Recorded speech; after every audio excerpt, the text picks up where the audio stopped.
Assalamualaikum everyone, welcome to another episode. I hope you guys had such a good week. I got a DM this weekend, literally like yesterday actually, and it said, it was a frequent listener of mine, and this is a listener that has actually made a lot of my podcast ideas, because they used to tell me like, oh, you should do this, do that. And so they were like, Kira, what happened to you just waffling? What happened to you just talking? All of your episodes are too serious now. And I was like, dude, you don't even have to tell me twice. You don't have to tell me twice. I will happily ramble without any direction. And so that was already part of the game plan. January was such a serious month on my podcast. Guys, where were y'all? Why weren't y'all being like, checking in as to why it was getting so serious? Because I was just releasing 40-minute episodes. I think they were quite good. What y'all think? Y'all think they were good? You better say they were good. You don't have many options besides saying they're good. But I feel like, I was just releasing 40-minute on 40-minute on 40-minute, hour on hour on hour. Like, I made these podcasts. But when I was on Spotify, I was like, girl, what's going on? Like, should I check in with myself? What's going on? I was so shocked. I was like, girl, how the hell you doing that every weekend? I don't know. But, alhamdulillah, this week I was like, I am done running my audience on an emotional roller coaster with so many heavy episodes. So we're gonna play the question game again, which is shockingly a request of some of y'all, which shocks me. So I think it might be time to make a playlist. What you think? What you think? What you think? I think it's time to make a playlist. I think it's time to put a little Linktree playlist for this. But at the same time, like, I don't even think anybody uses those playlists. I know that some of my listeners are like, we don't even keep up with your playlist. Whatever you put out, we just press play and we just start listening, which is so sweet. But inshallah, I found another question thread thingy. So let's play. What is one of the most trivial things that you have a strong opinion on that everyone might not agree with? Okay. Alright, sit down, I'm gonna talk to you. So listen, I'm gonna preface a few things before I talk to this one. I'm not trying to get political. Everybody's like, oh crap. Not getting political about this. I don't see this as really much of that, in my opinion, because of women. I get where it comes from, but at the same time, I'm just saying my opinion. This is 2, it's not a well thought through plan. Again, I'm just saying my opinion. And 3, you don't have to agree with me. You do not have to agree with me, and I know there's women that disagree with me as well, okay? And I hope I don't say anything wrong, but if I do, may Allah forgive me. I feel like there should be something done, or at least we should talk about the fact that some women do not have access to proper period products and to the proper resources to get help. And I think that this is a very talked about topic when it comes in regards to what should we do for homeless women and, sometimes for low income women and whatnot in the third. Yes. But at the same time, I don't think that, I feel like that's what it's been, unfortunately, talk. I feel like has been a few initiatives that have done something to change it. But the unfortunate reality, and I'm just going to say it the way that it is, pads, period products, tampons, they're expensive. They are expensive, okay? Even the cheapest of the cheapest, they're pretty much, especially if you are someone that is barely making a cut. Now, I do want to say one thing for a fact. Every time I say things like this, people say, well, why are you talking? You don't have that experience. But that is so freaking tone deaf. Do y'all think that people who haven't had that experience can't, like, talk about it, or at least at the very minimum advocate for it? Like, alhamdulillah, I've never had that experience, right? And that's a blessing. That is a blessing, alhamdulillah. But does that mean I should be ignorant about the fact that so many women go through that crap? And it baffles me, because what a lot of people don't take into account is some people think that, okay, well, she can get a pack of 12 pads and she'll be fine. In a hopeful world, I really wish, maybe if it's a woman who has a very normal cycle, maybe. But when we are talking about women who, first of all, do not have access to proper care as is, they might be homeless, might be low income, they could barely make their ends meet, they might have children, whatever it might be, right? Or they're just on their own. It's just difficult as is. A pack of 12 pads, when you are a woman who deals with an excess, it's not going to work. It's not going to work. It is not enough. And that's just it. I'm sick and tired of people sugarcoating it. It's not enough. Okay? It's not enough. And that's it. It's just that. It's not enough. Stop acting like it is. And it's so disappointing when I see women be like, just in these scenarios where they're literally deprived of having proper care, proper hygiene, proper products, proper this and that because of the circumstances that they're in. It's so heartbreaking, and I absolutely understand how people can say and get political about this, but at the same time, I know so many women who, when they are on their cycle, their pain is so bad that they usually, on a typical, end up at the hospital. So what do we do about that? Well, we can throw a pack of 12 pads on our face and hopefully that fixes that. Does it really? Do you even think 12 would work? Be reasonable. Stop. Don't, like, every time I say ish like this, people want to get childish, but there's nothing about this to be childish about. It's just a little bit of logic, a little bit of reasoning. Let's rub two and two together. I understand that people do take this to the political side. I understand that people have a lot to say about this, and I'm not disagreeing with those things. I'm gonna say that here. I'm always willing to hear about this, but I just don't like that tone deaf narrative when this discussion gets brought up. I don't like it. That narrative of, well, this is not a big issue, so let's be, or, or like when men are like, well, as a guy, like, whatever, like, okay, whatever, I get it, that some men, they just, this isn't their first world concern. They barely even know or have any knowledge about what or how periods work, which is baffling, because as a man, how can you should at least know a little bit. But I get it that this isn't a discussion for everybody. And I know so many women who probably might come from the same places that I do, or even, just women, period, that don't care for this. I get it. But at the same time, I've also seen really wealthy women get treated incredibly poorly at the hands of so many different doctors for their cycle and for what happens, right? And that within itself is a big conflict. I can tell you that it is a big problem when we are not taking our cycle and we are not actually understanding what's going on and taking care of it the way that it should. I will tell you that. But when we talk about basic necessity, in my opinion, basic necessities of having pads and tampons, it just baffles my mind. It really baffles my mind.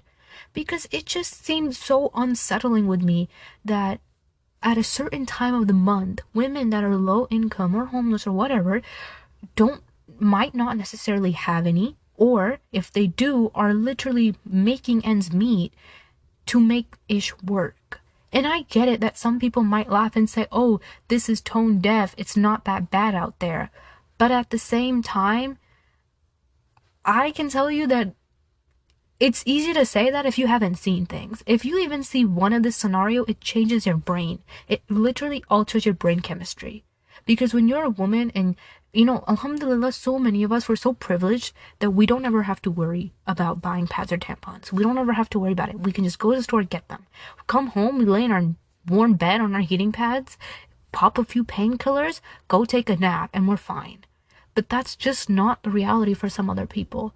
And I feel like I get it, again, that some people are political about this, or some people say, oh, it's not that bad out there, you're being dramatic, or you're being too much of this or that. I could not give a crap, really, honestly, about so many of the things that I'm not one to really give too much interest into mainstream movement and political ideas. I'm not, because I just feel like as a Muslim, I'm gonna leave it at that. But when it comes to just period products, or just this discussion, like, why do people run away from this so much? Why are we not open and honest about the fact that this is a natural freaking part of life? Women go through it, and it's not easy for some women, it is for some, but it's a problem. And I'm sorry if you don't see it as a problem. Okay, that's you. I'm not going to knock on you for that. I don't like to knock on people and say, oh, you're the worst, most inhumane, horrendous human being for not thinking the way that... No, you don't see it as a problem, fine. That's okay.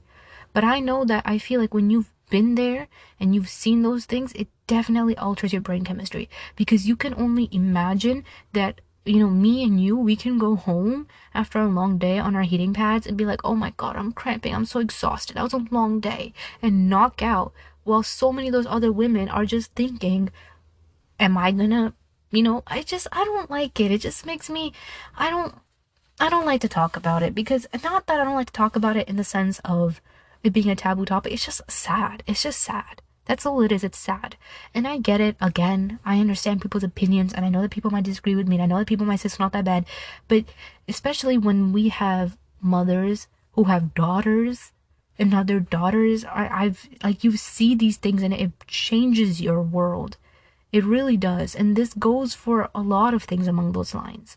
But when we talk about period products, it's like non existent for the most part. Again, I'm not really on any side about this. This is not something that I see as that. This is just something that I see. It's a problem. It's a natural part of a woman's life. And I think that there should be something done with it, right? So, again, not getting touche about it. I'm not invalidating what the people feel about it. I know that some people out here it's like that's a horrific idea. Shut up. I get it. I get that. But at the same time, I don't think that if you've seen it, I really don't think that you can turn your blind eye towards it. I don't think you can. I just know my male audience right now is like either really standing up in tense, sitting down or tense, or they just trying to press that little 15-second skip button on Spotify till the segment skips. I just know, you know what? Skip it, stand up and be tense, sit down and relax. I'm gonna talk regardless. But that's all I'll say on that. And like I'm very open to elaborating and talking about this one-on-one with people as compared to just saying it like, you know, on a random platform where I talk about Dean. But that's that. The next one says, have you ever had an epiphany? And what was it like? Dude, I be having epiphanies all the time in school. I be sitting there and I be like, mate, someone made this ish up. Because there's just no way. I was talking about this with my best friend. I was like, dude, I just find it hard to believe that, like, people back in the day were really interested in, like, figuring out stuff about, like, organic compounds and whatnot. And, like, just, like, the tedious little things. And I was like, I find it hard to grasp my head around the fact that somebody was truly like interested in these things. Like they woke up in the morning and they were like, I can't wait to start my day. I can't wait to like figure out more about like, you know, how alcohol's like oxidized in the third. Like I just find it hard to believe. Or like, you know what's another epiphany I hit? What exactly? I think about this a lot. Okay, well, I know what exactly they do, but another epiphany I hit, and this is not a joke, this is a dead serious one, bro, and I guess I wouldn't call it an epiphany, but it really was a heavy realization, and it has not left my mind. I have so many friends that study computer science or have jobs in tech fields, right? I know so many successful people that landed jobs right after high school that, you know, did not necessarily go too far and beyond. Like I know so many people, so many of my close girlfriends are involved in that. But like my round question comes to, why in my entire life have I never seen a computer science major study? Sit down, think about it before you jump, think about it. If you have a friend, or if you like, no. And here's the thing, because the computer science majors, they quick to say, no, we study, no. Why? Have y'all ever thought about that? Because I just don't understand. There's not this many hours in a day that y'all are taking all these classes, going home, and then studying. Because then that means you're pulling all-nighters, right? But I just can't fathom that you're pulling all-nighters, right? And then you're waking up the next day okay. That you're this nonchalant. And I don't doubt it. I bet they are. They're very talented and smart people. I'm not knocking y'all's hustle. I admire you from a distance. Good for you and your sanity, because I would be throwing hands. I might be locked up. Besides the point. Lots of sabr in y'all. But like, seriously, there's just not that many hours in a day for y'all to be taking all those classes. And like a lot of it's like, from what I've heard and what I've seen, there is a good amount of math in some of them, and like your brain is like putting the math 2 and 2 together, like you're actually understanding, right? And then like y'all go home and it's just like you live, love, laugh, do your homework, and then go to bed. That's just not possible. That's not how that works, right? And I know so many of my friends whose siblings, I basically everybody that I know does computer science, and they're very calm. They're so calm. They have so much sabr. They're so nonchalant. They're very sweet people too. And I'm like, how are y'all this sweet despite life just trying to rip you apart? But they're just incredibly sweet people. And I'm just like, how is all that math not eating you? How are you okay? And this is like an epiphany, and every time I talk about this, I hit another epiphany because I've genuinely never in my life seen it happen. Have you all ever seen a computer science major study? You might see them doing homework. Oh, I'm doing a little bit of homework. You might see them doing a little bit of homework. A little bit of 2 tabs pulled up, doing some homework. But have y'all ever seen them study? I want you to sit tonight in your bed, and I want you to think about that. Matter of fact, if you have a friend who studies computer science, text them. Ask them, are they okay? Or is there a secret? I feel like there's a secret that all of them have that we don't know. There has to be something. Or I think they've all mentally just, they're so exhausted and they've seen so much of it that now they're just like, hey, it is what it is type of thing. But like, why are they all so nonchalant? I've never met one that's not nonchalant. I've never met like a computer science major who is not like the most calmest, like what's in y'all's blood? They need to cut you open. Matter of fact, you know what? I will take it upon my own hands to make y'all my experiment groups for my health work. Don't worry. Because there is something going on and I'm going to get to the bottom of it. And I'm telling you that all the people that major in computer science they like laugh it off. They're like, no, no. There's something that this code does to you that you're this calm. Because I've never met anyone that was like ever the slightest bit of anger in them. I'm gonna get to the bottom of it. Don't think you're safe from me. I'm gonna figure this out. If I have to join myself to find out, I will. Okay, that's my epiphany. On a real note, one of the biggest epiphanies I really had in my life, on a real note, was like probably a few years ago, like at night when I used to just, be so consumed in dunya and so in this and that. And then like I remember I used to think to myself, like, I've always been here but I've never felt happy. So what if I just try to be with God and see what God does for me and see how happy that makes me? And then it was like when that epiphany hit me and like I actually did those things, life really changed. The next one says, what is a quality in someone that you strongly dislike? Dude, literally, y'all know those people that are very, very arrogant and they're just mean?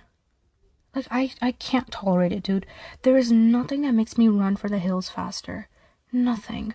If that is arrogant friends, meeting like arrogant people, if that is school projects, having to work with people like that. And I've heard people talk about this and they say, well, it's not my job to be nice to everybody.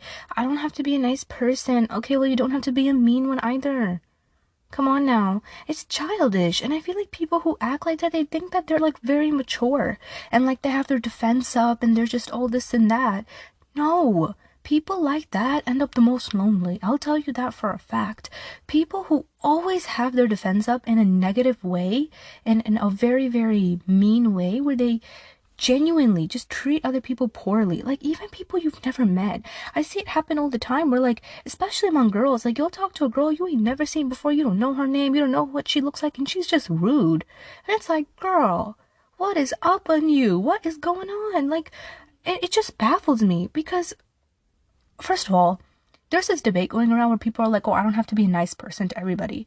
I'm sorry, but like, you could, at the very least, you should know how to respect somebody. Sorry, that's human decency. Fight with a wall. Don't talk to me about it. I don't care.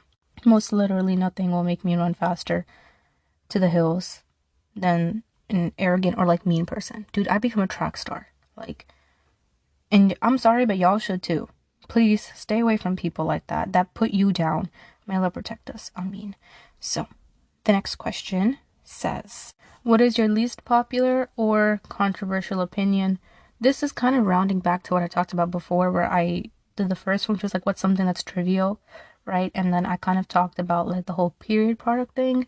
And even though I've never seen those circumstances, alhamdulillah, again, like even if you just help out people or you are part of projects that take care of people like that, it really changes your mind. And another thing, and I don't think this is controversial at the slightest, I think that this is something people don't talk about, but this doesn't mean it doesn't exist.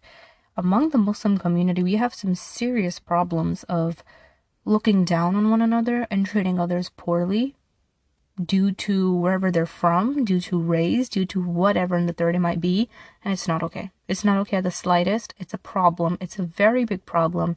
And I don't understand how, as Muslim people, as Muslims, we aren't like really giving much thought to it. I don't like it at all. I don't like it. I feel like especially in Allah's home, when we are in masjids, we are in these types of places, and you see people getting treated badly because of, wherever they might be from. It sits so wrong with me. It sits so wrong with me. I'm just like, I'm sorry, this is another one of those things that it kind of makes me never want to come back. Because whenever I see that type of environment, and I see that even if you're not doing it to me, but you're doing it to someone else, you're treating someone else like that, it's like, and then especially if it's like people that are in charge, right? Then it really sits wrong with me. Because Allah's home should be a place where we are following what He says. And even outside of that, even outside as a Muslim, it's not just restricted to the masjids. It's not just restricted to it. It's also about outside of it. And it just does not sit right with me the way that some people are treated. I don't like it. And I think that this whole superiority problem, yeah, it needs to go. Okay, so the next one says, what is the best piece of advice you ever received, right? Okay, listen. I think outside of like Islamic advice and staying close to Allah, there was this one piece of advice that I got a lot, and just general advice that you hear a lot, the most basic advice you ever hear, which is when people are like, oh, fight for what you love and chase your dreams, right? Anytime anyone used to say that advice, I was like, okay, and I'm going to not do that because that's crazy, right? A lot of times when people tell you to chase your dreams, especially growing up, I was like, I'm gonna chase success. And if I'm successful, I have a good home, I have a good income, I have a family, I have someone I love, whatever, like I'll be naturally happy. And that isn't wrong, you are. But at the same time, I think what a lot of people, you don't really deep this till you get older. I can promise you that I really didn't deep this until recently. And it really started to hit me now more than ever. When people are like, oh, chase your dreams, most literally, if it's halal, safe stuff to do, just do it. Which is kind of hypocritical coming from me. But in actuality, when we're talking about careers and stuff that you love to do or want to do, so many of us are walking on paths that our parents picked for us, or things that we are doing because we see a good, stable income kind of coming out of it. And then if you are on that path and you aren't doing as good as you want to, you aren't as successful as you thought you'd be, or you aren't reaching the place where you thought you would reach in this certain amount of time, it really destroys you. Because you are walking on this one path for what reason? Oh, to make my parents happy and to be successful. But if you aren't doing things the best way they could be done, or you aren't achieving and getting whatever you thought you might have gotten, now you feel like you're walking on a really big path for absolutely nothing. And I feel like a lot of people don't talk about this, but more now than ever, we have so many people that go to college and they study, and I'm not trying to be hypocritical about it, but like so many people, we're just doing things just to do things. And then, we're like, oh, it's a big risk to not go to college, and it's a big risk to just drop out midway. It's a big risk because I've been here for 2 years, 3 years, 4 years, this, that, whatever. And I get it. But at the same time, like, do you not feel like it's a big risk to put yourself in something for the upcoming 4, 3, 2, whatever time you have left, for some upcoming years, and not be happy while doing it? Don't you think it's a big risk to sacrifice 4 years of your life thinking that you will get some type of security and success only to not get it at the end? I don't know. I think about this a lot, and I know that some people might say that that's a privileged way of thinking, but quite frankly, I know for a lot of people, you don't really have many options besides going to college. You really don't, right? And the thing here is, it just becomes a little bit of a problem when even after you have everything you desire that you thought would give you quote-unquote success, which would lead to happiness, is not making you happy at the slightest, because you feel like you've never really done anything to live or do things for yourself. And I've noticed this problem in women more than men, where women don't actually live for themselves. Y'all always have 10 other defining factors for you, but it's like, what do you want to do with your life? Women don't ask themselves these questions. And a lot of women, I'm just going to say it the way that it sounds, and this might sound mean, live very not purposeful lives. That's it. And I know that people are going to say that I'm a pick me for saying that, but I'm just saying the truth. as a woman, I've seen so many other women have absolutely no purpose in their life besides gossiping about one another, doing incredibly bad things, literally just 24/7 gossiping about this person and this person's marriage and what this happened, and then like nothing productive, no goals, no dreams, no aspirations, nothing they want to do. They constantly belittle other people, look down on other people, are negative to one another. Not all women. There's so many amazing women out there that have amazing purposes, that are doing amazing things, that are striving for their thing, and those definitely outweigh the bad. But that doesn't take away from the fact that there are some women in the world that are very snooty. Like, they're very arrogant about things. And it's very disappointing because I feel like as a woman, you have so many amazing talents and so many amazing things to live a purposeful life for, as compared to just thinking that you have to narrow yourself to fit into what people want you to be or to fit in the roles that no longer serve you. Just something to think about. When you live a purposeful life, you find purposeful people. If you feel like all you do in your day is gossip about somebody else, this, that, and the third, not do anything good, involve yourself in very, very bad haram, whatever it might be in haram relationships, whatever it might be, like this is what you're surrounding around, and you're not happy, you're not living your most purposeful life. This is not your most purposeful life. You know that. And it's so disappointing because so many women wait for someone else to come into their life and define them to give them a more purposeful life so they can live for somebody else. But you have to be at that point before anyone comes in.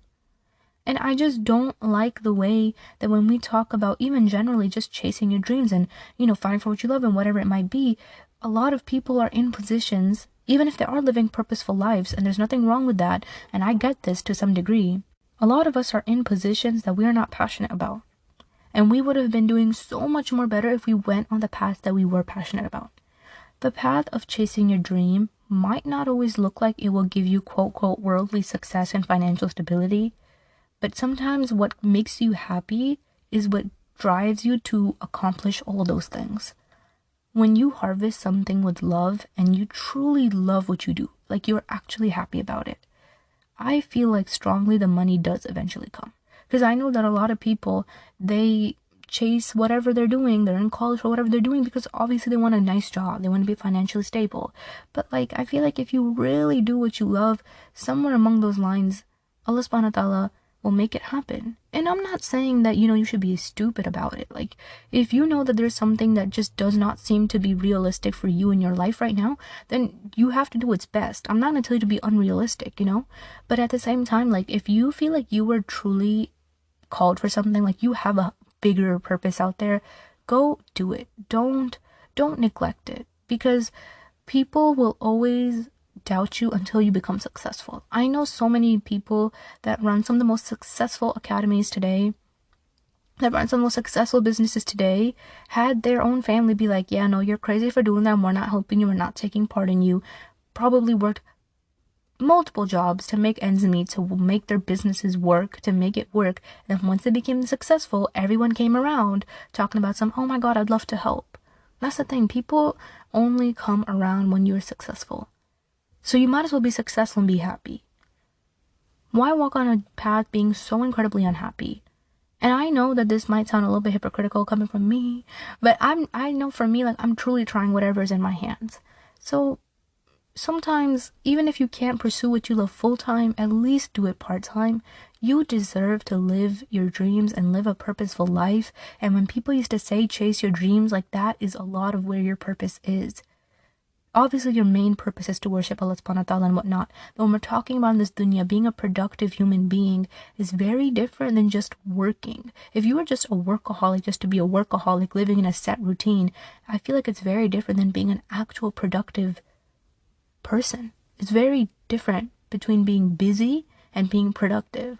So, like, just some thoughts to think about, I guess. I don't know if I worded it correctly. What small thing brings you irrational amount of annoyance? Oh my God. Okay, y'all know when y'all are driving and like people kind of come through the cuts just as is and they just kind of cut through? Or like, okay, oh my God.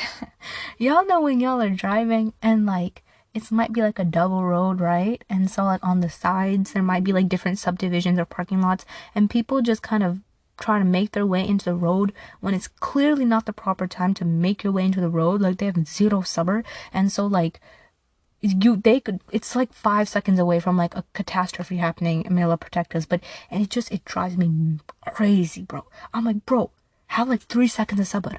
Oh my god, it makes me so mad. Or you know what?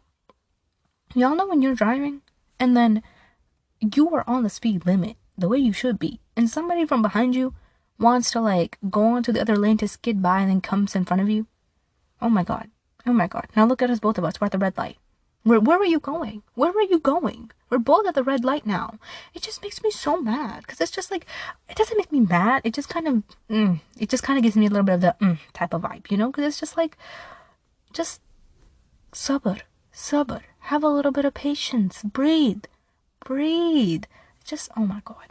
This might be random, but you guys know when like people, and I'm not judging you. If this is you, go ahead. It's fine. You know, they don't organize their papers or whatever properly. So like they're the type of person that like, oh well, I'll just mix this with this and this and this all in your book bag and you're out. Yeah. I genuinely, whenever I see people do that, I'm like, hey, I'll clean your book bag for you. I'll fix your book bag for you.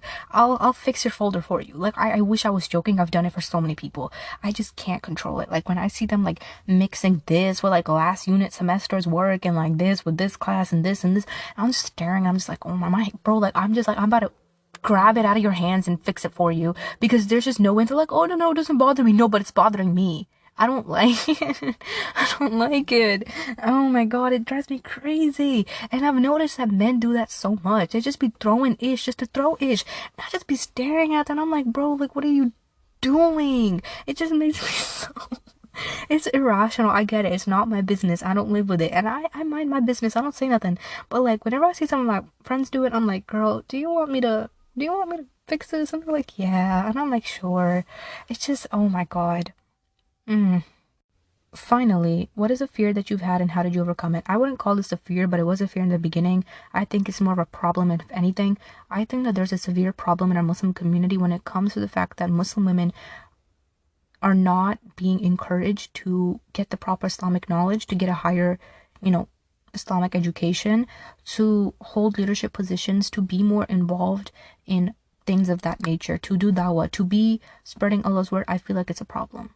And at one point it was a fear, because when I started doing everything that I did, you best believe I heard lots of things. But that doesn't take away from the fact that it is a problem, and until you don't see it as a problem and you stop sugarcoating it and say it as what it is a problem. When we have women that are 35 years old, that might be 14, that might be 12, they don't know how to do ghusl. It is a problem when they don't know how to exactly do it, because they've read stuff online, but then they see this defer, and then the only person available in their community for them to ask is a male. Now, of course, it can be done. Obviously, a lot of male scholars, they have this knowledge. But at the same time, there's certain things that a woman can just explain to another woman, that it just makes more sense to them. It is a problem when women are thinking of giving birth and they don't have an access to the proper knowledge and the stuff that needs to be done Islamically on some scenarios, on whether they can do this or that or that or this and that. I feel like it's a problem. I feel like it's a problem because already non-Muslim people, right? They already have their own perceptions on Muslim women. Whether that is because they truthfully do not know, or whether it's just ignorance and Islamophobic perceptions, that's one thing. They already have their perceptions on Muslim women that are already a big thing to be dealt with, right? We see it all the time. But then when we have our own Muslim people come for the Muslim sisters that are trying to become alimas, gain a higher Islamic knowledge, be in dawah spaces, do things that, are very important and good to do, and y'all are shutting them down too, it's like, what do you want? It seems like a lot of people are not okay with, Muslim women just purely doing things for the sake of the deen and whatnot, and doing dawah and whatever it might be, because they say that every single little thing is a fitna. Now, I'm not denying the fact that, of course, in some scenarios, things don't necessarily go as well as they should. Yes, fitna does avail, but at the same time, I feel like especially, and I don't get this, especially when y'all see a woman who's doing stuff Islamically, correctly, is trying her best to do in the most modest way she can, and y'all still wanna like knock on that. And it's not like she's doing it for wrong reasons. She's doing it for Allah subhanahu wa ta'ala. She's doing it to help other sisters in her community. I've seen some men have problems with sisters giving dawah to other sisters. They're like, well, you should just go home. You shouldn't do these things. And it baffles me because when I even say these things by my mouth, I'm like, it seems unbelievable. But it's so freaking real and it shocks me every time. Girls that are 12, 13, 14 should grow up seeing Muslim women in their masjids being accessible, being, there to help them and guide them and talk to them, or doing dawah. Just, they should see Muslim women in these spaces. Now, I get it that the discussion of fitna comes up, and of course, whatnot in the third, and it should be dealt accordingly, of course, Islamically, and in the laws and the limits that Allah subhanahu wa ta'ala has set.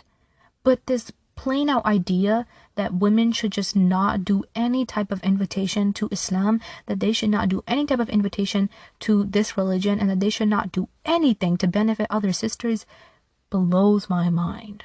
It really blows my mind. And it's so shocking, because if you think it's unreal, it really does feel unreal. But it's like not that rare at all. Like, you can open up TikTok and see like random brothers just talking about it, and then like they'll have, it's just, oh my god, dude, I just don't, oh my god, it just You know what I've noticed a lot of the people that actually do have knowledge, that actually did study the deen, understand those limits, and they understand what a woman can and should be doing and whatnot in the third. But when you just follow these random ideas that like a woman should not even be breathing, it's just, oh my god, I'm gonna end this here, because it was one of my biggest problems, especially with dawah, where I had so many people tell me this and that. I don't even like show my face. I don't even do half of those things. And even if a woman does show her face, again, people have their own disputes about that. I just don't do it. It's just not my thing, right? But I just feel like it is a problem when people are setting their own limitations and not following the limitations that Allah subhanahu wa ta'ala has set. That's it. You don't get to set your own limitations or cherry pick and change Allah's limitations because it suits your agenda. You are stopping so much goodness and hate from happening. I don't know how you feel comfortable with that. Again, and I'm talking about those people that just change up those limits to drastic degrees that it's not even right. And I'm not a woman who's going to deny the fact that Allah subhanahu wa ta'ala has set certain brackets on what we should do and what we shouldn't. Those things are there, and we should try our best to follow them, to avoid fitna, to avoid whatnot. But there are important things that women should be talking about, that women should be doing, and it is a responsibility upon all Muslims equivalently to seek knowledge. I'm sick and tired of this gatekeeping that y'all have tried to create, where y'all like, oh, but Muslim women should not be getting knowledge about this. Y'all should not be studying to become this. Y'all should be doing that. Seeking knowledge is equivalently an obligation on everybody. I love when people try that on me, because one thing about me is I can go on forever. But anyway, it is what it is. If I said anything wrong, may Allah forgive me. All I'm saying is make sure you're doing it correctly Islamically. That's all. And I just don't get this whole other concept on the other end of the spectrum, but whatever. Anyway, I hope you guys liked this episode. Please take care of yourself. Much love. Should I put a Q&A thing to see how y'all feel about this episode? If I do, I remembered. If I don't, oopsies. But I love y'all. Take care of yourself. Assalamu alaikum.